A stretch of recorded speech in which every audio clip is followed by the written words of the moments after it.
মনে একরাশ উত্তেজনা নিয়ে আমি এখন পার্সেলটা খুলতে বসেছি। একটু আগে এসেছে আমার একটা পার্সেল, স্নান করে তাড়াতাড়ি করে বসে পড়েছি আগে পার্সেলটা খুলতে। ভাবলাম তোমাদের সাথে একটা ছোট্ট করে ভিডিও শেয়ার করে দিই। অর্ডার দিয়েছিলাম আমি দুটো নাইটি, মানে দুটো কাফতান অর্ডার দিয়েছি। এই প্রথম আমি কাফতান পরবো, আর তার থেকে বড় কথা এই প্রথম আমি অনলাইন থেকে নাইটি অর্ডার দিয়েছি। ব্যাস, জানতাম আমি, এরমই কিছু একটা সন্দেহ করছিলাম ওপর থেকে দেখে। একই কালারের দুটো নাইটি পাঠিয়ে দিয়েছে। দুটো আমি কাফতান অর্ডার করেছি, এবার দেখি আদেও কাফতান দিয়েছে কিনা। কালার দুটো তো প্রথমত এক। তোমরাই বলো, মানে এটার কোনো মানে হয়? আমি দুটো কালার নিয়ে করবোটা কি? কিছু তো করার নেই, দুটো কালার দিয়েছে কেন আমি এটাই বুঝতে পারছি না। একটা কাফতান ছিল আর একটা নর্মাল যে নাইটিগুলো ছিল সেটা ছিল।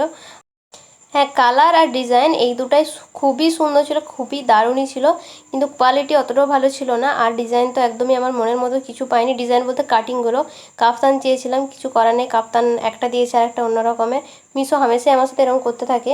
কালকে আমার যাওয়ার ছিল একটা দিদি বাড়ি, অনেক ভেবে রেখেছিলাম যে নতুন দুটো নাইটি নিয়ে চলে যাব। কি আর করা যায়, কপাল খারাপ থাকলে যা।